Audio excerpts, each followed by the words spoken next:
کو متاثر کیا ہے اور بہت سی قومیں ان کو نبی مانتی ہیں، تو وہ حضرت موسیٰ ہے۔ اب دیکھیں حضرت موسیٰ کا جب ذکر ہوتا ہے تو اس میں یہودی قوم تو ہے ہی،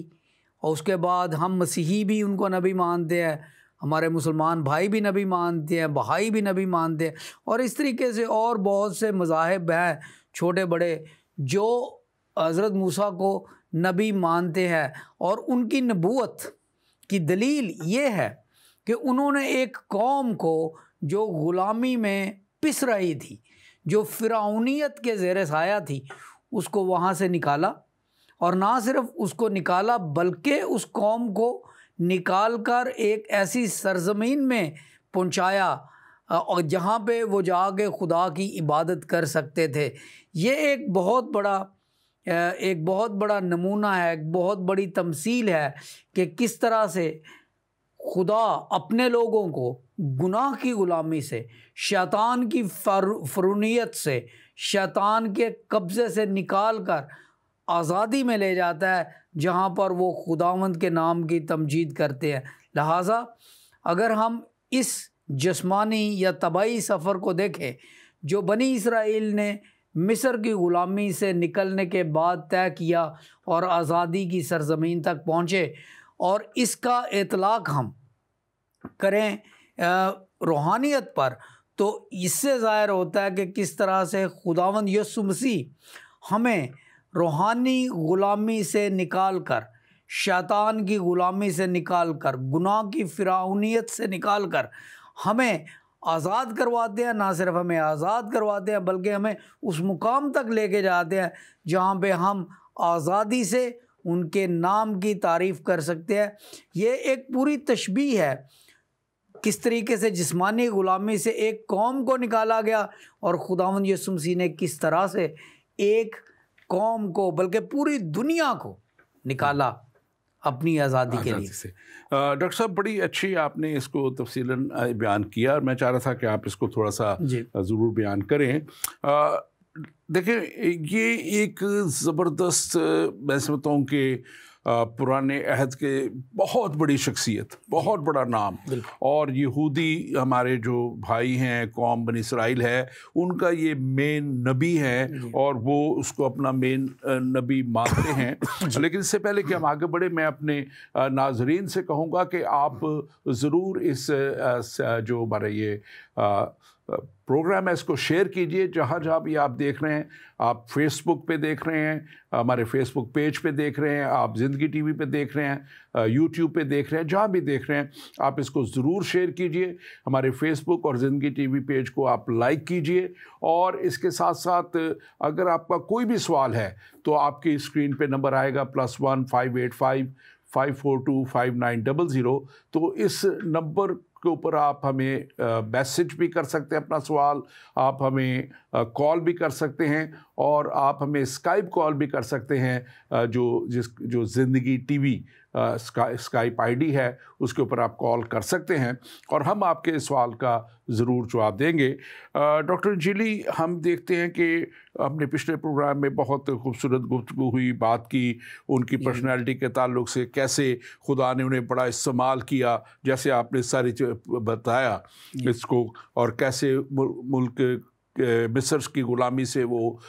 بنی اسرائیل قوم کو نکال کے لائے، اور کیسے یہ شخص جو ہے خدا نے ان کو اس لیڈرشپ تک، ایک بات آج خاص جو ہم دیکھیں گے کہ اس لیڈرشپ کے لیے خدا نے انہیں تیار کیا۔ اب جو موسیٰ 40 سال تک فرعون کے ہاں اس کے محلوں میں پڑے بڑے، اور مصری قوم میں رہ کے جب وہ پلے بڑے ہیں تو مصر کی بہت سی چیزیں ان کے اندر آ گئی تھی، اور فرعون کی بھی بہت سی فرعونیت بھی شاید ان کے اندر آ گئی ہو، لیکن خدا اسی شخص کو کہتا ہے کہ مجھے موسیٰ جیسا حلیم شخص کوئی نہیں روئے زمین پہ، لیکن یہ اس کی کنورژن جو ہے یہ وہاں سے نکل کے 40 سال جب خدا اسے چرواہے کے طور پہ بھیڑ بکریاں چراتے ہوئے جنگلوں میں، بیابانوں میں، رات کی تنہائیوں میں جب اس کو وہ لیڈ کرتا رہا، گائیڈ کرتا رہا، تو وہاں پہ اس کو خدا نے اس کے اندر سے وہ چیزیں نکالی۔ اور دوسری بڑی بات، یہ مصری قوم جو ہے یہ جانوروں سے بڑا نفرت کرتی تھی، اسی لیے باہر رکھتے تھے جانوروں کو شہروں سے، اور ان کے اندر سے خدا نے موسیٰ کے اندر سے بھی وہ بات ساری نکالنے کے لیے 40 سال ان کو ان جانوروں کے درمیان چرواہے کے طور پہ رکھا، اور وہاں سے یہ شخص تیار ہوتا ہے اور ایک بڑی قوم کو لیڈ کرنے کے لیے اسی موسیٰ کے سامنے فرعون کے سامنے موسیٰ جاتا ہے، جس سے آگے سے وہ بھاگ نکلا ہوا ہے، اور ایک لیڈر کے طور پہ خدا کا بندہ ہوتے ہوئے دلیری کے ساتھ کھڑا ہو کے بڑے بڑے معجزات کرتا ہے۔ اور ہم آج خاص طور پہ 2 اہم بڑے تاریخی واقعات ہیں جس کو ہم نے پچھلی دفعہ ایک ٹچ کیا تھا، لیکن اس کو بہتر طور پہ اور سمجھنے کی ضرورت ہے، اور وہ ہے عید فصح کا، پاس اوور کا۔ اور یہ پاس اوور وہ ہے جس رات مصری نکلے تھے ملک مصر سے۔ جب وہ نکلے تو خدا نے انہیں کہا کہ یہ مہینہ تمہارے لیے پہلا مہینہ ہو، تمہارے کیلنڈر کا پہلا مہینہ ہو، اور 10ویں تاریخ کو خدا نے کہا کہ تم ایک برہ ذبح کرو اور بے عیب برہ ہو، اور وہ بے عیب برہ ذبح کر کے اس کا خون جو ہے تم اپنے چوکھٹوں پہ لگانا، اور جو ہے چوکھٹوں پہ جب تم وہ خون لگاؤ گے تو تم دیکھو گے کہ میری قدرت کیسے کام کرے گی، اور میں سارے پلاٹوں کو مصر کے ماروں گا، اور جتنے بھی مصری ہیں ان کے اور ان کے جانوروں کے بھی پلاٹے مریں گے، لیکن تمہارا ایک بھی جو ہے نہیں۔ اس کو آپ تھوڑا سا بیان کیجئے کہ کیسے یہ اہم تاریخی واقعہ آج بھی بنی اسرائیل مناتے ہیں، کیونکہ خدا نے یہ حکم بھی دیا تھا کہ جب تم یہاں سے نکل جاؤ تو تمہیں یہ عید میرے لیے منانی ہے۔ اور یہ عید جب مناتے ہیں تو وہ یاد کرتے ہیں بنی اسرائیل کہ کیسے خدا نے انہیں بچایا اور غلامی سے نکالا اور لے کے آیا۔ آپ اس کو مختصر بیان کیجیے گا، بالکل پادری صاحب، خاص بات جو بھی آپ اس میں چاہتے ہیں۔ پادری صاحب، یہ واقعہ جس کا آپ ذکر کر رہے ہیں یہ بائبل مقدس خروج کی کتاب اور اس کے 12ویں باب میں لکھا ہے، اور 12ویں باب میں یہ پورا واقعہ تفصیل سے لکھا ہے۔ اور جیسے آپ نے فرمایا کہ خدا نے یہ حکم دیا کہ ایک برہ لینا اور اس برے کو ذبح کرنا اور اس کا خون چوکھٹوں پر اور دروازے کے اوپر لگانا۔ دیکھیں، اگر ہم یہ خون یوں لگائیں چوکھٹ کے اوپر اور پھر دونوں بازوؤں پر تو یہ صلیب کا نشان بنتا ہے۔ اب بعض لوگ کہیں گے دس از فار فیچڈ، لیکن آپ ذرا نشان لگا کے ایسے دیکھیں تو وہ صلیب بنتی ہے، پہلی بات۔ دوسری بات یہ ہے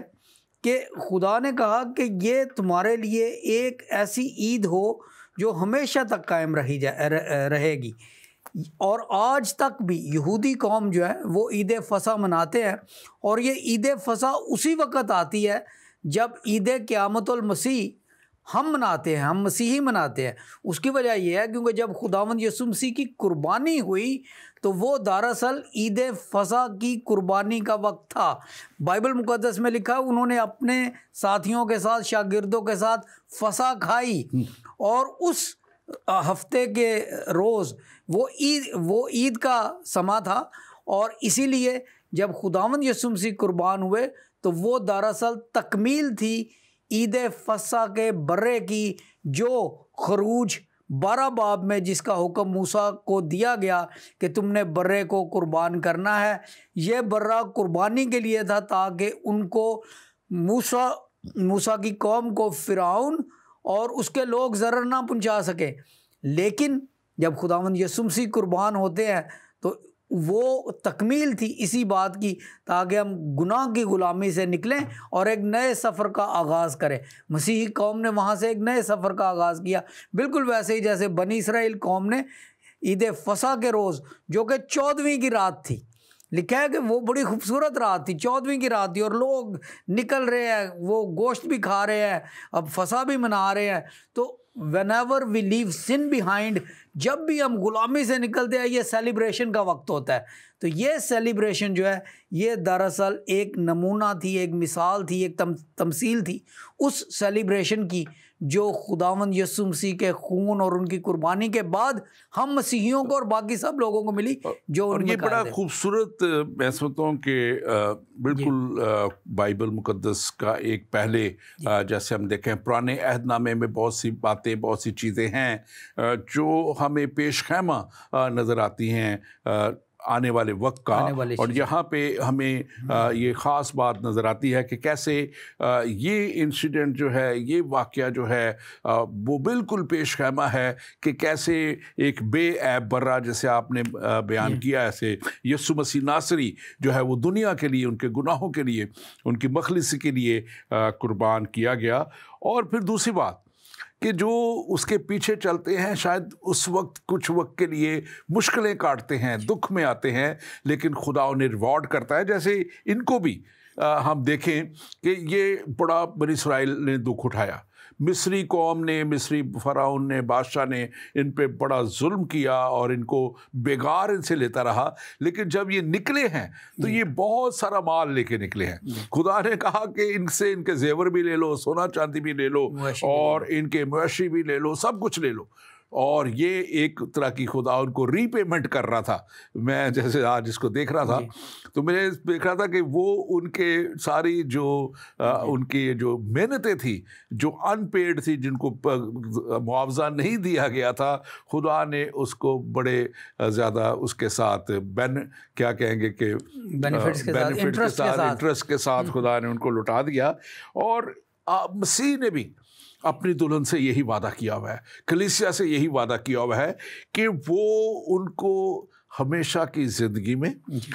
جلالی بدنوں کے ساتھ، یہ ایک بہت بڑا انسینٹیو ہے کہ وہ جلالی بدن جن پہ پھر کسی طرح کا ابلیس کا، تاریکی کی قوتوں کا، ناپاکی کی قوتوں کا کوئی اثر نہیں ہوگا۔ اور یہ مکاشفہ کی کتاب لکھا ہے کہ اور اس کی دلہن کو جو ہے مہین کتانی لباس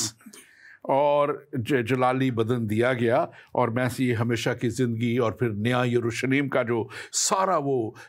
پکچر ہے، میں آج اس کو دیکھ رہا تھا کہ کیسے یہ کونسائڈ کرتا ہے واقعہ کہ یہ نکلے ہیں اور کیسے یہ۔ لیکن ایک بات ہے، ان جلالی بدنوں میں جب انسان چلا جائے گا وہ بڑبڑائے گا نہیں، جیسے یہ بنی اسرائیل قوم نکال لے تو گئے وہاں سے، لیکن یہ وانٹ، وہ کہتے ہیں کہ ان کے اندر بہت زیادہ خواہشیں تھیں کہ ہمیں یہ بھی ملے، وہ بھی ملے، اور بڑبڑاتے بھی رہے۔ اور ہم یہ دیکھتے ہیں کہ ایک اور بڑا کام جو کیا گیا وہ یہ تھا کہ جو موسیٰ تھے وہ یوسف کی ہڈیوں کو بھی لے کے گئے وہاں سے، اور وہ جیسے ان کو کہا گیا تھا کہ انہوں نے وہ نہیں چاہتے تھے کہ اس کی ہڈیاں بھی غلامی کے جگہ پہ رہیں۔ تو میں سمجھتا ہوں کہ آج انسان کے لیے بڑا موقع ہے کہ وہ بھی دیکھے کہ وہ گناہ کی غلامی سے نکل کے ہمیشہ کی زندگی میں آئے۔ آپ اس تعلق سے کیا کہیں گے؟ ڈاکٹر صاحب، سب سے پہلی بات تو میں جو یہ کہنا چاہتا ہوں کہ دیکھیں، آپ نے شروع میں فرمایا کہ جب بنی اسرائیل وہاں سے نکلے تو خدا نے ان سے کہا کہ مصریوں سے زیور لے لو، مصریوں سے مویشی لے لو، سونا چاندی لے لو، اور وہ سب کچھ لے لیا کیونکہ خدا انصاف کا خدا ہے۔ عبرانی لوگوں میں آج تک ایک نام چلتا ہے جس کا جو ہے دانیل۔ دانیل لفظ کا مطلب ہے خدا میرا منصف ہے، خدا میرا انصاف کرے گا۔ اب یہ 400 سال تک بنی اسرائیل کے اوپر فرعونوں کا ظلم ہوتا رہا، اور جب وہ چاند رات آئی جو بعد میں عید فصح بنی، تو اس چاند رات کو نکلنے کے لیے خدا نے اپنے لوگوں کو کہا کہ آج نہ صرف آزادی کی رات ہے، آج تمہارے لیے انصاف کی رات ہے۔ وہ جو تمام چیزیں تمہاری انہوں نے نہیں دی، تمہیں تمہاری اجرت نہیں دی، بیگار میں کام کراتے رہے، وہ ساری اجرت آج ان سے لے لو۔ اور حیرت کی بات یہ ہے کہ وہ لوگ اتنے ان لوگوں سے اس وقت ہیبت زدہ تھے کہ انہوں نے انہیں زیور دیا، مصریوں نے بنی اسرائیل کو زیور دیا، بنی اسرائیل کو مصریوں نے سونا چاندی اور جو کچھ بھی ان کے پاس دولت تھی وہ دی اور مواشی بھی دیے، اور یہ سب کچھ لے کر اس چاند رات کو، اس عید فصح والی رات کو وہاں سے نکلے۔ خدا انصاف کا خدا ہے، خدا انصاف کرنا جانتا ہے اور دلایا اس نے انصاف۔ بالکل بالکل۔ اور پھر ہم دیکھتے ہیں کہ کیسا وہ سمندر کا جو دوسرا بڑا واقعہ 2 ٹکڑے ہونا،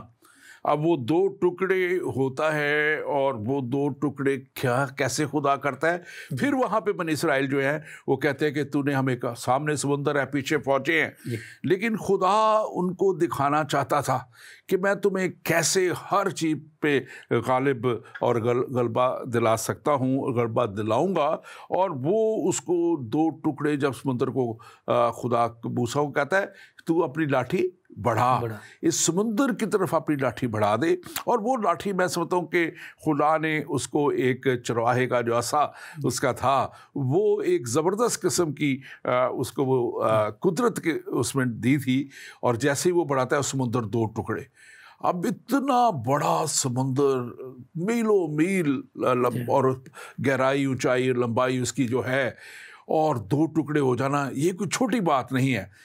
یہ بات اس چیز کو ظاہر کرتی ہے کہ ہماری زندگی میں بھی بہت بڑے بڑے مسائل اور بہت بڑی بڑی چیزیں آتی ہیں، آ سکتی ہیں، لیکن اگر ہمارا توکل، ہمارا بھروسہ ہمارے خداوند پہ ہے تو خدا ان کو بھی ہمارے لیے 2 ٹکڑے جیسے سمندر کو کر دیا۔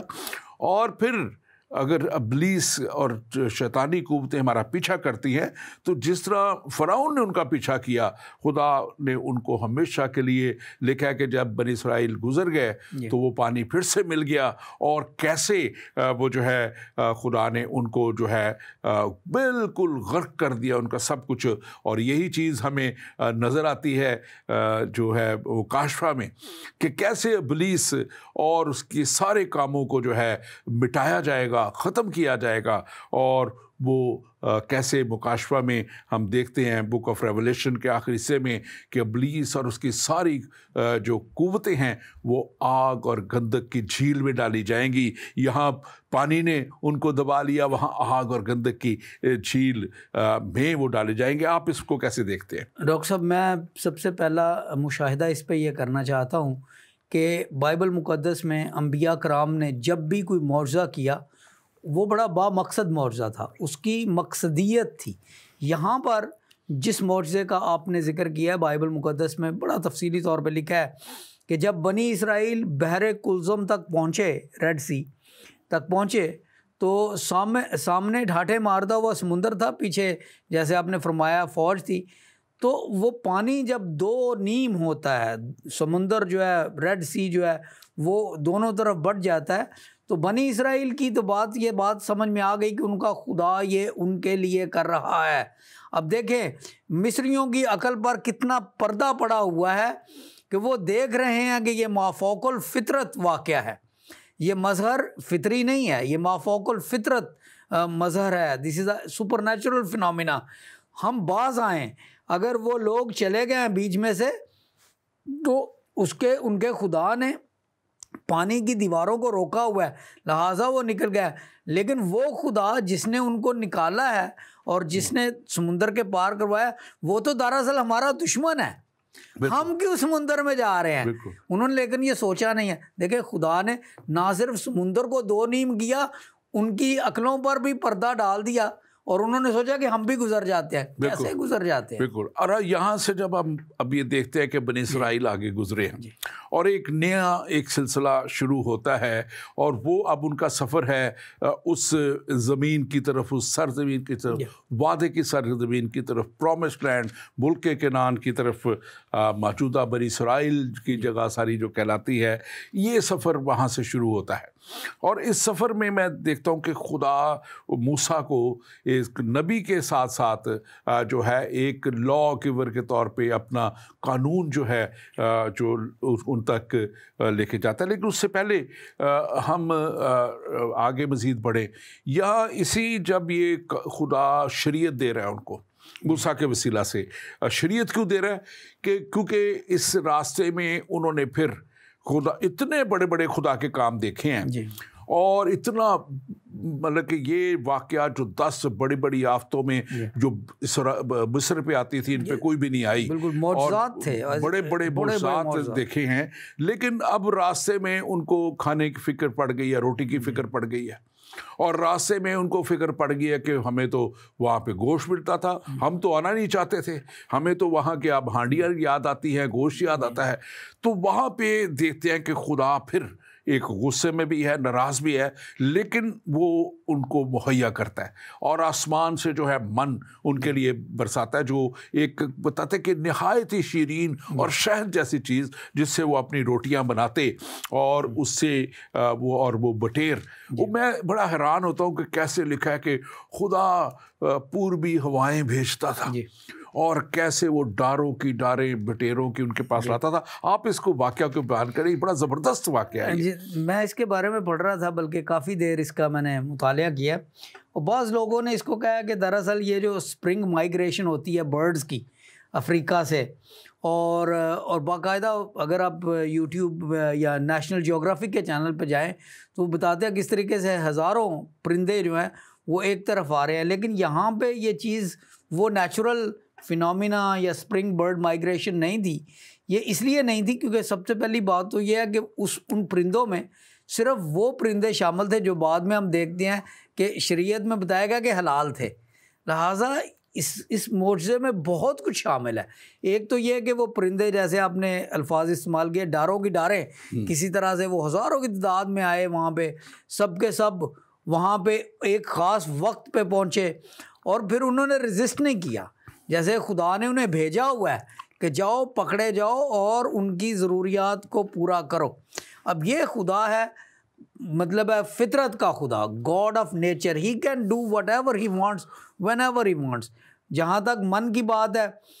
اس کے بارے میں ایک چھوٹا سا پودا ہے, بعض لوگ کہتے ہیں کہ یہ وہ من ہے جس کا ذکر بائبل میں کیا گیا. میں نے اس کو تھوڑا سا دیکھا بھی تھا, ٹیمرکس منرفروا اس کا نام ہے سائنس میں, تو اس کی میں تھوڑی سی اسٹڈی کر رہا, لیکن اس کی جو ڈسکرپشن ہے وہ اس کے ساتھ نہیں ملتی,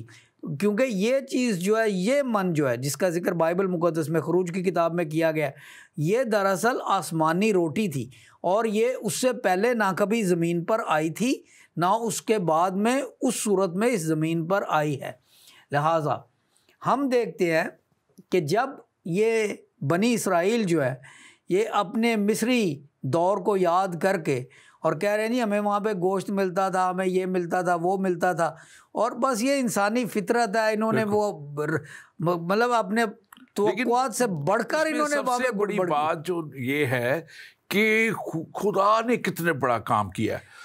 اور اس کو امیجن کریں تھوڑی دیر کے لیے, آپ محسوس کریں کہ یہ کوئی ایسے نہیں تھے کوئی چھوٹا سا خاندان نکلا ہوا ہے, کوئی 10 20 100 200 لوگ نکلے ہوئے ہیں,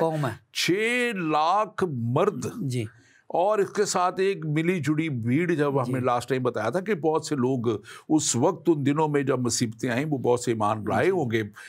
خدا, ان کے یہوہ خدا کے اوپر, اور کئیوں نے شاید ان کو دیکھتے ہوئے اپنی چوکٹوں میں بھی خون لگا لیا اور وہ بھی بچ گئے, اور اس طرح یہ ملی جلی بھیڑ جو ہے وہ ساتھ نکلی ہے. تو بچوں اور عورتوں کو ملا کے تقریباً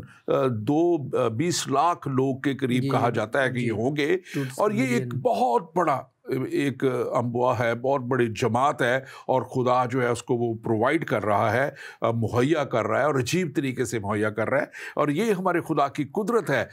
کہ وہ مہیا کرنے والا, عجیب طریقے سے مہیا کرنے والا خدا ہے. ہمارے پاس ایک سوال ہے, ہم اس کو لیں گے, لیکن اس سے پہلے میں اپنے ناظرین سے کہوں گا کہ آپ ضرور ہمارے پروگرام کو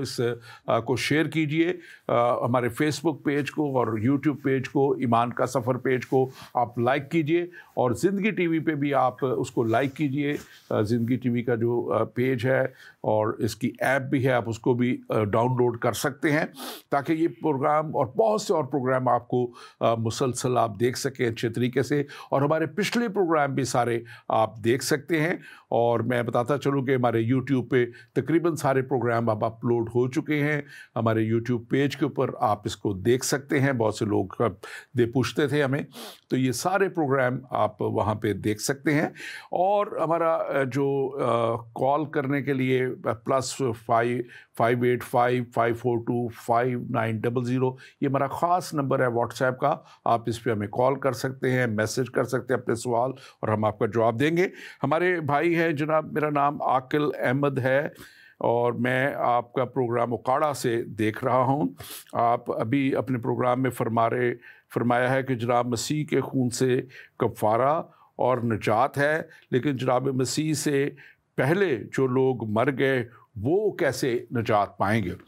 تو میرے بھائی خاص طور پہ آپ کا شکر گزار ہوں کہ آپ نے کال کی, یہ میسج ہمیں بھیجا ہے, سوال بھیجا ہے. یقیناً آپ کا سوال بڑا اچھا ہے اور اس پہ ہمیں سب کو آگاہی کی بڑی ضرورت ہے. یسوع مسیح پہ ایمان لانے سے, جیسے آپ نے کہا کہ وہ کفارہ جو یسوع مسیح نے دیا, اس پہ ایمان لا کے پھر اس کے کلام کے مطابق زندگی چلے. دیکھیں ایک بات جو اکثر غلط بیان کی جاتی ہے, مس انٹرپریٹ کی جاتی ہے کہ بس ایمان لیا پھر جو مرضی کرتے رہے. نہیں, پھر تعلیمات کے مطابق, یسوع مسیح کی تعلیمات کے مطابق چلنا ہے اور پاکیزگی اور ایمانداری کی زندگی میں آگے بڑھنا ہے, تو آپ اس ہمیشہ کی زندگی میں پہنچیں گے. اس سے پہلے, مسیح کے آنے سے پہلے, دیکھیں ہر دور میں, یہ اب ہم دور دیکھ رہے ہیں حضرت موسیٰ کا, اب اس دور میں بھی خدا کلام کر رہا ہے. اس دور میں بھی خدا, اب آگے جا کے ہم اس پہ بات کرنے کو ہیں کہ کیسے, ابھی ہم نے بات کی کہ خدا نے شریعت بھیجی, جس میں ابھی بات کریں گے, اپنے قوانین بھیجے, اور ہر دور میں خدا نبیوں کے وسیلہ سے کلام کرتا رہا ہے. اور وہ جو لوگ اس تعلیم کے مطابق خدا پہ ایمان رکھ کے آگے چلتے رہے ہیں, تو لکھا ہوا ہے, ابھی اس میں بھی آئے گا, اسی کتاب میں, اس خروج کی کتاب میں بھی, کہ موسیٰ کہتا ہے جب وہ بنی اسرائیل, جو آگے میں تھوڑا سا بیان کروں گا آگے جا کے اس کو, کہ موسیٰ اپنی قوم کے لیے شفاعت کرتا ہے جب وہ بہت بڑا گناہ کرتے ہیں, بہت ایک بت بنا لیتے ہیں اور اس کی پوجا شروع کر دیتے ہیں. جب کہ موسیٰ خدا کے پاس یہ قوانین لینے گیا ہوا ہے, 40 دن 40 رات نہیں ہے وہاں پہ, تو کہتا ہے کہ یا تو میرا نام بھی کتاب حیات سے مٹا دے. تو یقیناً اس وقت بھی ایک کتاب حیات تھی جس میں نام لکھا جاتا تھا ان کا, جو خدا کے ساتھ چلنے والے لوگ ہیں, جو خدا کے خوف میں چلنے والے لوگ ہیں. اور اگر آپ مکاشفہ میں دیکھیں تو وہاں پہ بھی لکھا ہے, اور کتابیں کھولی گئیں, اور ہر ایک کی کتاب کھولی گئی. تو ہر ایک کی کتاب کا مطلب یہی ہے کہ ہم جو کچھ کرتے ہیں, ہمارے مسیح کے آنے سے پہلے, اس کے فضل سے پہلے, اور اس کفارے سے پہلے, یقیناً جو کچھ انسان کرتا ہے وہ لکھا جاتا ہے, اور اس کے مطابق ہی اس کا فیصلہ کیا جائے گا. اور کیا فیصلہ کیا جانا بڑا ضروری ہے. ڈاکٹر انجلی, آپ اس میں کچھ ایڈ کرنا چاہیں تو ضرور بتائیں. جی پادری صاحب, یہ بہت اچھا سوال ہے, اور یہ سوال اکثر کیا جاتا ہے مسیحیوں سے. مجھ سے بھی کئی بار پہلے جو غیر مسیحی لوگ ہیں وہ یہ بات پوچھ چکے ہیں کہ اگر کفارہ خداوند یسوع مسیح کا ہوا, اور جب کفارہ انہوں نے دیا تو ان کے خون سے شفا ملتی ہے, تو اس سے پہلے جو لوگ تھے ان کے ساتھ کیا ہوا. دیکھیں بات دراصل یہ نہیں ہے کہ خداوند یسوع مسیح کا خون یا ان کی قربانی جو ہے وہ کسی وقت کی مرہون منت ہے. اب یہ جو انڈرسٹینڈنگ آف ٹائم ہے, یہ ہماری انسانی بندش ہے, یہ ہماری ایک مجبوری ہے کہ ہم جو وقت کی قید و بند میں لوگ پھنسے ہوئے ہیں, ہم وقت کو ہمیشہ ماضی, حال اور مستقبل کے سیغوں میں دیکھتے ہیں. لیکن جب ہم خدا کی ذات کی بات کرتے ہیں, جس کے لیے نہ کوئی ماضی ہے, نہ حال ہے, نہ مستقبل ہے, اس کے لیے وقت جو ہے ایک مسلسل چیز اور ایک جامد چیز ہے. اور خداوند یسوع مسیح کی قربانی جو ہے وہ وقت کے لحاظ سے, ہمارے لحاظ سے, ہماری انڈرسٹینڈنگ کے مطابق AD 33 سن 27 سے 33 عیسوی میں ہوئی. لیکن جہاں تک خدا کا ذکر ہے, وہ قربانی بائبل مقدس میں لکھا ہے ازل سے قربان کیا ہوا برا. بالکل, وہ ازل سے قربان ہے, اس کی قربانی ازلی ہے, ابدی ہے, اور اس لیے وہ کافی ہے کیونکہ جو پہلے کسی نے قرض دینا تھا، جو بعد میں قرض دینا ہے اس کی پیمنٹ ہو گئی ہے۔ اور اس کے ساتھ ساتھ ایک بڑی خوبصورت بات اور بھی ہمیں کلام مقدس میں ملتی ہے کہ جب یسوع مسیح نے اپنی قربانی پیش کی ہے اور وہ موت اور قبر پہ فتح پا کے، لکھا ہے کہ وہ گئے اور قیدی روحوں میں جو اس وقت قید، ظاہر ہے وہ جگہ جو وہ کہلاتی ہے عالم ارواح جو ہے، ہیڈیز، میرا انگلش کا ورڈ مجھے آ رہا تھا، وہاں پہ پہلے وہ سب کو رکھا جاتا تھا۔ اور جو ہے لیکن یسوع مسیح کا وہاں جانا اور پھر قیدی روحوں میں بھی منادی کی گئی ہے وہاں پہ، کیونکہ ابھی وہ وہاں پہ یسوع مسیح ہی جا سکتے تھے اور کوئی نہیں جا سکتا وہاں پہ، اور انہوں کو پھر ایک لاسٹ موقع ان کو دیا گیا، اور لکھا ہے کہ وہ ان کو جو ایمان لائے اپنے ساتھ وہاں سے لے گئے، اور ان کو وہاں نہیں رکھا گیا جس میں اس وقت کے بہت سے ہمارے بزرگ اور انبیاء اور دوسرے بھی اسی جگہ پہ اس وقت جاتے تھے، لیکن اب ایماندار لوگ جو ہیں وہ ہمیشہ کی زندگی میں جاتے ہیں یسوع مسیح کے کفارے کے بعد۔ اور یہی اس وقت بھی منادی جب کی جیسے یہاں پہ بھی لکھا ہوا ہے کہ خدا نے اس وقت بھی کہا تھا کہ 7واں دن تمہارے لیے آرام کا دن ہو اور آرام کے ساتھ ساتھ خدا کی عبادت کا دن ہو، اور لوگ ان باتوں پہ نہیں پیروی کرتے، نہیں چلتے، اور آج بھی خاص طور پہ دنیا کا سسٹم اتنا بگڑ چکا ہوا ہے کہ وہ شفٹ ڈیوٹیز اور یہ ڈیوٹیز اور وہ ڈیوٹیز، اور خاص طور پہ ویکینڈ ڈیوٹیز پہ تو پیسے زیادہ دینے شروع کر دیے تاکہ خدا کا نام ہی نہ لیا جا سکے، اور دکاندار جو ہے دوسری چیزیں جو ہے بزنس والے وہ ساتھ ساتھ دن دکانیں کھولی رکھتے ہیں، اور وہ اس طرح اپنی برکت کو بھی اور اپنی ہمیشہ کی زندگی کو بھی کھو دیتے ہیں۔ لیکن خدا کا کلام بڑے واضح طور پہ ہمیں بتاتا ہے کہ ہمیں خدا کے ساتھ اس طور پہ جڑے رہنا ہے، اور میں سمجھتا ہوں کہ اس وقت جب حورب کے پہاڑ پر جیسے موسیٰ خدا سے ملنے لکھا جاتے تھے، اور وہاں پہ لکھا ہے کہ وہ بہت ہی ایک خدا سے قریب انکاؤنٹر ہوتا تھا، اور خدا اتنا اپنے لوگوں سے قریبی رابطہ رکھتا تھا، جیسے موسیٰ کے تعلق سے وہ ایک جب عمالیکی لکھا ہے کہ ان پر چڑھ آئے، اور جب عمالیکی ان پر چڑھ آئے تو وہ لکھا ہے کہ یشوع کو موسیٰ نے بھیجا کہ جا تم سے لڑ، اور یشوع کو تو ایز اے جنگجو لیڈر کے طور پہ اس نے بھیجا، لیکن ہارون کو اور جو ہے اس کے ساتھ جو ہے ہور کو وہ ساتھ لے کر گیا، اور وہ پہاڑ پر چلے گئے، اور لکھا کہ جب تک وہ ہاتھ اٹھائے رہے، اب یہ ہے خدا کے لوگوں کی قدرت، جب تک وہ ہاتھ اور اس کا عصا تھا اس کے ہاتھ میں وہ اٹھا رہتا تھا، بنی اسرائیل جیتتے رہتے تھے، وہ غالب رہتے تھے، اور جب وہ اس کے ہاتھ تھک جاتا تھا، نیچے ہوتے تھے، تو وہ عملیکی غالب، تو پھر دونوں نے کیا کیا کہ اس کے ہاتھ ایک ایک پکڑ کے اس کو اٹھائے رکھا اور اس کو پتھر دے دیا، اس کے اوپر وہ بیٹھ گئے تاکہ وہ بیٹھ جائے، اور بنی اسرائیل نے فتح حاصل کی۔ اسی طرح ہم جب یسوع مسیح کو اپنے ساتھ رکھتے ہیں، اپنی زندگی میں رکھتے ہیں، اور اس کی صلیب کے اوپر نظر رکھتے ہیں، تو ہمیں فتح ملتی رہتی ہے، فتح نصیب ہوتی رہتی ہے۔ آپ اس کے اوپر ضرور تبصرہ کیجیے۔ بالکل ڈاکٹر صاحب، اصل میں اس سوال کی طرف پھر میں تھوڑا سا ذکر کرتے ہوئے اس کو تھوڑا سا اور آپ نے جو بھی باتیں فرمائی ہیں ان کے پیرائے میں بیان کرتا ہوں کہ بات خداوند یسوع مسیح کی قربانی کی جب ہوتی ہے تو ہم اس کو ایک قربانی، ایسی قربانی سمجھتے ہیں جس کا اطلاق اس وقت سے لے کر آگے تک آتا ہے، جیسے ابھی ہمارے بھائی نے سوال کیا جو اس سے پہلے تھے ان کا کیا بنا۔ دراصل بات یہ ہے کہ آپ نے اگر قرض دینا ہو کسی کا،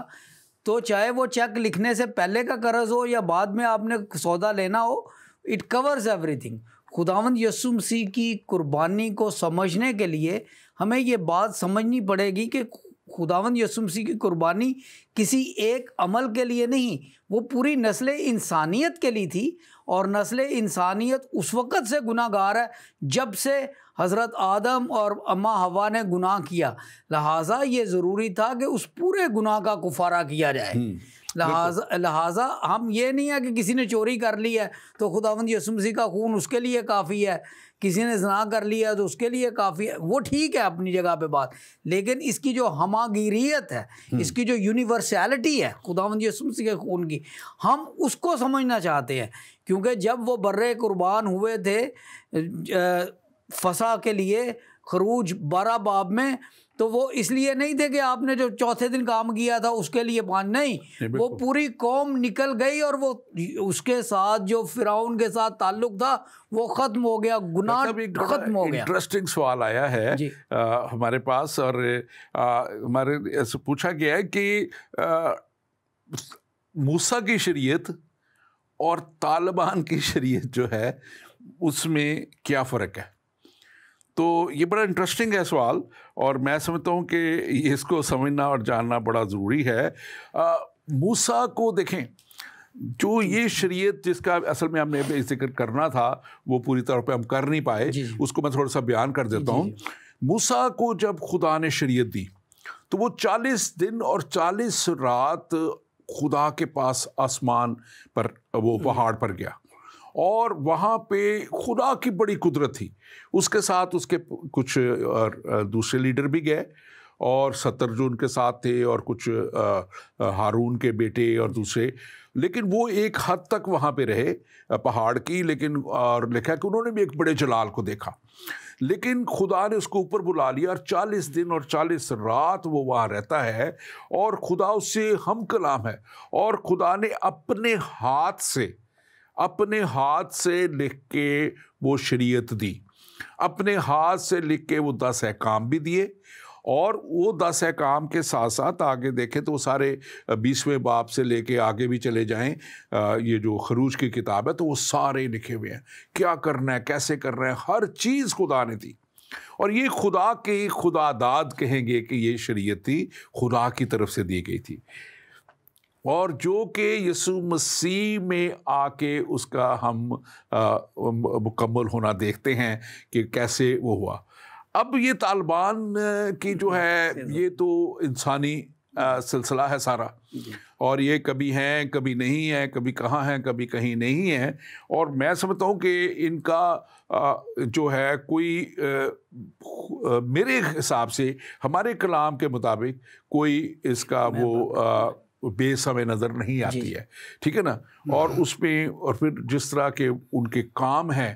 اور خدا تو بڑا رحیم خدا ہے، وہ تو جو ان کے خلاف بچڑا بنا کے کھڑے ہو گیا، مصباح آئیں گے بھی جلدی سے، ہمارے پاس ٹائم بھی بلکہ تھوڑا رہا ہے تو اس پہ، لیکن خدا ان کو بھی معاف کر رہے ہیں، گو کہ تھوڑی سی، لیکن یہاں تو بہت زیادہ آپ بات کرنا چاہ رہے ہیں۔ میں تھوڑا سا اس پہ، یہ بہت ہی دلچسپ سوال ہے، لہٰذا میں اس کے اوپر صرف ایک نقطہ اجاگر کرنا چاہتا ہوں پادری صاحب وقت کی قلت کی وجہ سے، اور وہ یہ ہے کہ بائبل مقدس میں جب موسیٰ کے ذریعے شریعت آئی تو ذرا غور کیجئے،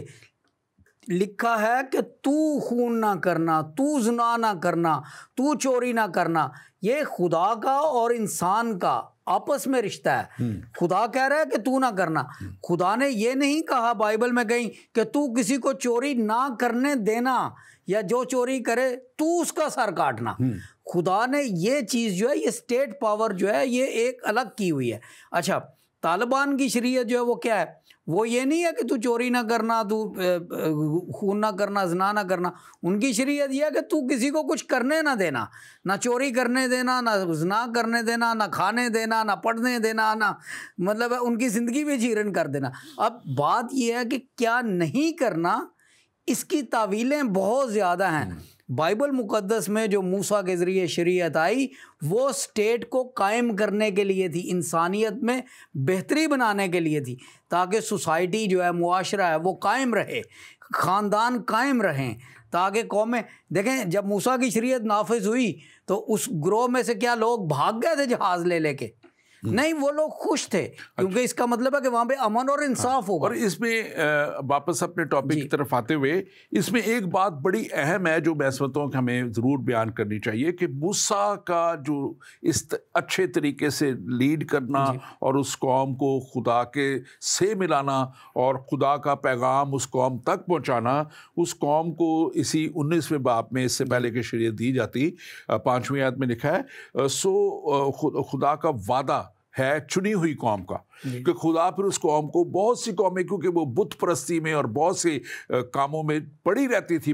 تھی اور نکلتی نہیں تھی بلکہ خدا کے خلاف چلتی تھی، یہ قوم تھی جو خدا کی بات سنتی تھی. اور موسیٰ جب ان کو پہنچاتا تھا تو وہ بے شک کہ وہ بڑبڑائے بھی سب کچھ، لیکن وہ بات مانتے بھی تھے، خدا سے ڈرتے بھی تھے. تو یہاں پہ لکھا ہوا ہے 5ویں آیت میں، اب اگر تم میری بات مانو اور میرے عہد پر چلو تو سب قوموں میں سے تم ہی میری خاص ملکیت ٹھہرو گے، کیونکہ ساری زمین میری ہے. یہ خدا نے ان کے لیے کہا. اور پھر آگے جا کے ہم دیکھتے ہیں کہ یہ عہد بھی پورا ہوتا ہے. پھر خدا جب یہ عہد پورا کر رہا ہوتا ہے تو پھر پہلے ان کو خدا کہتا ہے کہ ان کو تو پاک صاف کر، اور ان کو پاک صاف کرتا ہے وہ. اور پھر ان کو یہ بھی کہا جاتا ہے کہ تو نے 15ویں آیت میں لکھا ہے کہ اور اس نے لوگوں سے کہا کہ تیسرے دن تیار رہنا اور عورت کے نزدیک نہ جانا، یعنی کہ پاک صاف. تو یہ خدا کی پاکیزگی تو یہ ہے کہ وہ، اور ہم دیکھتے ہیں کہ دوسروں کے تو خیر خیالات ہی اور ہیں کہ وہ خدا کی حضوری میں بھی وہ کہتے ہیں کہ وہ حوروں کا تصور اور وہ دوسرا اور بہت زیادہ یہ ساری چیزیں. ہم اس پہ آج زیادہ بات نہیں کرتے کیونکہ ہمارا سبجیکٹ ہے تھوڑا لمبا ہے آج کا بھی. اور ایک اور سوال ہمارے پاس آیا ہے. جہاں میرا نام سہیل جعفری ہے اور میں کراچی سے آپ کا پروگرام دیکھ رہا ہوں. آپ نے بھی عاقل احمد کے سوال کو جواب دینے کی کوشش کی اور آپ نے فرمایا کہ جناب مسیح سے پہلے خدا نے انبیاء کرام کو بھیجا تھا اور خدا تعالیٰ شریعت کے مطابق ان کا فیصلہ کرے گا. اس لیے یہ بات ثابت ہو گئی کہ ہم مسلمان جب مسیح کے کفارے کی ضرورت نہیں ہے، ہم مسلمانوں کو کفارے کی ضرورت نہیں، اور ہماری شریعت جو قرآن کی صورت میں ہے، ہمارا انصاف بھی اسی ویسے ہی ہوگا. تو میرے بھائی خاص طور پہ معذرت کے وقت تھوڑا ہوتا ہے، یسوع مسیح کا آنا یہ بہت ایک بڑا بھید اور بہت بڑا مقصد خدا کا تھا، کسی انسان کا نہیں. اور جیسے ڈاکٹر صاحب نے بھی بات کی تھی کہ وہ ازل سے ذبح کیا برا، کیونکہ خدا نے جب دیکھ لیا کہ یہ شریعت جو ہے اس کو پورا نہیں کیا جا سکتا،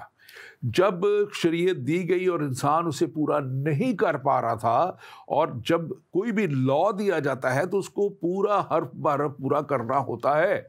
تو پھر آپ اس کے جو پابندی سے جو نکلتے ہیں. اس لیے یسوع مسیح کا آنا ہی اسی لیے ہوا کہ ان کو اس شریعت سے آزاد کرے. اور یسوع مسیح نے خود کہا کہ میں اس شریعت کو پورا کرنے، یعنی کہ یہ شریعت ایک کفارہ مانگتی تھی،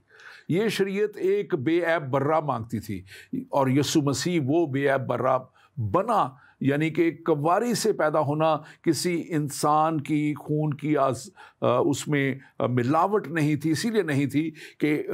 آدمی کا خون جو ہے، انسان کا خون جو ہے، اس میں گناہ کی سرشت ہے، اور اسی لیے وہ روح اللہ خدا کے روح سے پیدا ہوا، اور اس لیے اس میں کوئی ناپاکی نہیں تھی. اور وہ قربان جب ہو گیا تو پھر اس کے بعد کسی اور نہ شریعت کی ضرورت ہے، نہ کسی اور قربانی کی ضرورت ہے، اور کسی بھی طرح سے ہمیں کیونکہ آپ کا مذہب آپ نے سوال کیا ہے تو مجھے بتانا ضرور ہے کہ مسیح کی قربانی سے 500 سال بعد آیا ہے، تو اس کے بعد تو یقیناً اس کی کوئی ضرورت رہی نہیں. جب مسیح آ گیا، مسیح قربان ہو گیا، اور اس سے پہلے شریعت سے تو ظاہر ہے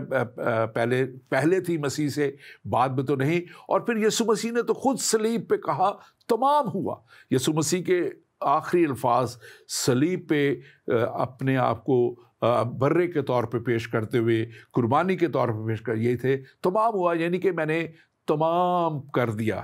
تمام جو کام ہونے والا تھا اس کو پورا کر دیا. سو میرے بھائی، اس لیے آپ کے لیے بھی ایمان لانا، تو اسی لیے تو آپ کے کلام قرآن شریف میں کہا گیا آپ کو کہ آپ کو ان کتابوں کو پڑھنا اور ان کو ماننا ہے. اور جب آپ پڑھیں گے، ان کو مانیں گے، تو یقیناً آپ بھی اس بات کو مانیں گے کہ یسوع مسیح نے یہ کام پورا کر دیا، اور صلیب پہ کام پورا کرنے کے بعد اب کوئی اور گنجائش نہیں، نہ کسی کفارے کی، نہ کسی قربانی کی، اور نہ کسی شریعت کی۔ ڈاکٹر صاحب آگے بڑھتے ہوئے بڑا خوبصورت آگے ایک حصہ ہے، میں تھوڑی سی چیزیں اور سکپ کر رہا ہوں اس میں سے کیونکہ وقت بہت تھوڑا رہ گیا ہے۔ موسیٰ جو ہے ایک شفاعت، بڑا زبردست شفاعت کرنے والا، اور لکھا ہے کہ جب یہ موسیٰ خدا سے قانون لے کے نیچے آیا، اور خدا نے اس کو اوپر ہی بتا دیا تھا کہ نیچے جا کیونکہ تیری قوم باغی ہو چکی ہے، تو اس کو اس نے اس وقت بھی خدا سے شفاعت کی، اور خدا نے کہا کہ میں اس کو ختم کر دوں گا۔ تو اس نے 2-3 باتیں کہی تھی بڑی، آپ ان کو بیان کیجئے، خدا سے شفاعت کی جب۔ جی دیکھیں، جب بنی اسرائیل کو نکالا گیا مصر سے، تو خدا نے یہ کہا تھا کہ میں تمہیں ایک ایسی سرزمین میں لے کے جاؤں گا جو دودھ اور شہد سے بہتی ہے، اور آزادی سے تم میری عبادت کرو گے، ایک بڑی قوم بنو گے۔ اور ابھی وہ راستے میں ہی ہیں، تو یہ سارے مسائل ہو رہے ہیں۔ حضرت موسیٰ گیا ہوا ہے شریعت لینے کے لیے، خدا کے پاس گیا، خدا نے ان کو شریعت کا انتظام دیا، اور وہ نیچے بچھڑا بنا کر تو اس کی عبادت کر رہے ہیں، یہ سمجھ کر کے اب موسیٰ کو تو پہاڑ پر گئے ہوئے اتنی دیر ہو گئی ہے، پتہ نہیں اس نے واپس بھی آنا ہے کہ نہیں، ہم جنگل میں یہاں پہ کیا کر رہے ہیں۔ تو وہ مصری طور طریقوں میں آئے، اور انہوں نے بچھڑا بنایا اور اس کی عبادت کی، اور اس پر خدا کو طیش آیا۔ اس نے کہا جا کے دیکھ تیری قوم نیچے کیا کر رہی ہے۔ حضرت موسیٰ جب نیچے آئے تو انہوں نے دیکھا کہ عجیب رنگ رلیاں شروع ہیں، اور ناچ گانا ہو رہا ہے، اور ایک بچڑا ہے سونے کا، اور اس کے گرد گایا جا رہا ہے، اس کی عبادت کی جا رہی ہے۔ اور خدا کو پہلے موسیٰ کو طیش آیا، پھر وہ ساری جب ہم واقعہ پورا پڑھتے ہیں بائبل مقدس میں، تو پھر ایک مکالمہ ہوتا ہے خدا کا اور موسیٰ کا۔ اب خدا کا طیش یہ کہہ رہا ہے کہ اس قوم کو ختم کر دو، اور وہ موسیٰ سے کہتے ہیں کہ میں تجھے ایک بڑی قوم بناؤں گا۔ لیکن موسیٰ کہتا ہے نہیں خداوند، میں ان کے لیے on behalf of them I plead to you، میں ان کی شفاعت کرتا ہوں تیرے سامنے۔ پہلی بات، تو رحیم خدا ہے، تو وعدوں کا پکا خدا ہے۔ اب جو وعدہ تو نے کیا تھا، اور مصریوں کو پتہ ہے کہ یہ قوم جو ہے یہ کنعان میں جا رہی ہے، اور اگر رستے میں ہی خدا تو نے انہیں مار دیا، چلو میری تو قوم بن گئی، لیکن بات یہ ہے کہ لوگ تیرے بارے کیا کہیں گے۔ ایسے جیسے خدا کے ساتھ وہ خدا کو اپنے نام کے اس کی رحم کی غیرت دلا رہا ہے، خدایا ایسے سیکنڈلی اس کے ساتھ ایک اور بڑا خوبصورت بات کی اس نے کہا کہ میرا نام بھی پھر نکال دے۔ نہیں، اس سے پہلے وہ کہتا ہے کہ تو نے ابراہیم سے بھی وعدہ کیا ہے، تو نے اسحاق سے بھی وعدہ کیا ہے، تو نے یعقوب سے بھی یہ وعدہ کیا ہے، وعدوں کا بھی ذکر ہوتا ہے۔ اپنی قسم یاد کر، وہ خدا کو یاد کرا رہا ہے کہ اپنی قسم یاد کر۔ اور لکھا ہے پھر خدا نے اس برائی کو جو ہے، وہ جو برائی مینس کہ جو خدا ان پہ مصیبت لانا چاہ رہا تھا، اس کے لیے لکھا ہے کہ خدا نے اس برائی کا خیال چھوڑ دیا۔ لیکن وہ جو آپ نے قصہ بیان کیا کہ جب وہ واپس آیا اس مکالمے کے بعد، اب وہ بخشش تو کروایا ہے، لیکن اس طرح اس کو پتا تھا کہ ان کو ضرور کچھ سزا تو ضرور ملنی ہے، کچھ نہ کچھ۔ لیکن واپس آ کے جب وہ دیکھتا ہے کہ بھئی اتنا کچھ جو آپ نے بیان کیا کہ کیسے وہ جشن منا رہے بچڑے کے یہ وہ، تو وہ بہت زیادہ غصے میں طیش میں آتا ہے، اور وہاں پہ لکھا ہے کہ اسی طیش میں وہ خدا کے لکھے ہوئے احکام کو جو خدا کے ہاتھ کے تھے وہ توڑ دیتا ہے ان تختیوں کو، اور وہاں پہ خدا بھی ناراض ہوتا ہے کہ بھئی یہ میرے جو ہے کر، لیکن وہ پہلی 3 باتیں کرتا ہے۔ ایک تو اس قوم کو وہ جو سختی سے جو ان کی تنبیہ کرتا ہے، پھر وہ ہارون کاہن کی تنبیہ کرتا ہے کہ بھئی تو کس لیے، تو کہتا ہے یہ تو مجھے مارنے کو آ گئے تھے، یہ تو ختم کرنا چاہتے تھے مجھے۔ اور تیسری وہ پھر خدا سے جو ہے جو خاص طور پہ جو ہے اس بت کو نہیں، تیسری بات اس بت کو توڑ کے لکھا ہے کہ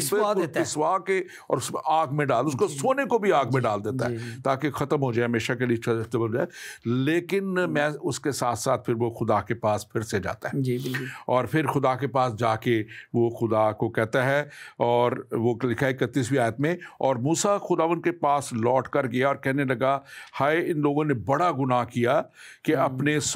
لیے سونے کا دیوتا بنایا، اب اگر تو ان کا گناہ معاف کر دے تو خیر، ورنہ میرا نام کتاب حیات میں سے جو تو نے لکھی ہے مٹا دے۔ یہ تو یعنی کہ اتنی بڑی وہ سیکریفائس کے ساتھ ساتھ اس کی انٹرسیشن بھی ہے, اس کی سیکریفائس بھی کہتی ہے, اور یہ میں سمجھتا ہوں کہ بڑا ہی ایک زبردست لیڈر کے ساتھ ساتھ ایک سیکریفیشل اور ایک شفاعت کرنے والا. آپ اس کے تعلق سے ضرور بیان کیجئے. بالکل ڈاکٹر صاحب, آج کل لیڈرشپ کے بڑے کورسز ہوتے ہیں, ماسٹرز ہوتی ہیں, ڈاکٹریٹس ہوتی ہیں, لیڈرشپ سیکھو, لیڈرشپ میں ڈپلومہ کر لو وغیرہ وغیرہ. میں کبھی کبھی سوچتا ہوں بائبل مقدس کا مطالعہ کرنے سے اگر انسان خدا کے چنے ہوئے لیڈروں کو پڑھ لے اور ان کے یہ چیزیں سمجھ لے تو کسی ڈپلومے کی ضرورت نہیں. دیکھیں سب سے پہلی بات یہ ہے کہ حضرت موسیٰ کے بارے میں آپ دیکھیں, وہ لیڈر نہیں بننا چاہتا تھا, خدا نے اسے لیڈر بنایا. ایک ہمارے لوگ جو ہے وہ آگے آگے کہتے ہیں جی منو لیڈر بناؤ, مجھے لیڈر بناؤ, مجھے. خدا نے جب اسے چنا تو وہ کہتا ہے میں لیڈر بننے کے قابل نہیں ہوں, میں بھیڑ بکریاں چلانے والا ہوں. دوسری بات یہ ہے ہمارے لوگ بڑا اپنے آپ کو آگے کر کے کہتے ہیں جی مجھے بولنے دو, وہ جی میرا آواز رکھو میں. اور اس نے خدا کو کہا خداوند میں تو بول بھی نہیں سکتا. لہٰذا کہنے کا مطلب یہ ہے کہ یہ دو لیڈرشپ کی بڑی کوالٹیز ہیں. حلیمی, میں لیڈرشپ کا قائل نہیں, میں قابل نہیں ہوں, میں بولنے کے لائق نہیں ہوں. تیسری بات آئیڈینٹیفیکیشن ود یور پیپل. وہ لیڈر ہی کیا جو مصیبت کے وقت اپنے لوگوں کو, اپنے پیروکاروں کو چھوڑ کر چلا جائے. لیڈر وہ ہے جو اپنے لوگوں کے ساتھ کھڑا رہے اور اپنے لوگوں کے ساتھ مرنے تک تیار ہو. بالکل. خداوند یسوع نے بھی یہی کیا. اس کا صلہ خدا کی طرف سے کیا تھا؟ خروج 33 باب اسی میں لکھا ہوا ہے 11ویں آیت میں, اور جیسے کوئی اپنے دوست سے بات کرتا ہے ویسے ہی خداوند روبرو ہو کر موسیٰ سے باتیں کرتا تھا. Thank you very much doctor Anjali. بہت سی چیزیں اور کہنے والی تھی. ایک بہت بڑا ایک اور مکاشفہ اور بہت بڑی ایک بات یہاں پہ رہ گئی ہے, میں اس کو بھی ضرور کہتا چلوں, لیکن تھینک یو ویری مچ. اور ناظرین ایک بات خاص طور پہ, کیونکہ وقت تھوڑا ہے ہم اس کو ڈسکشن میں نہیں جا سکتے, ایک کام اور بنی اسرائیل نے جب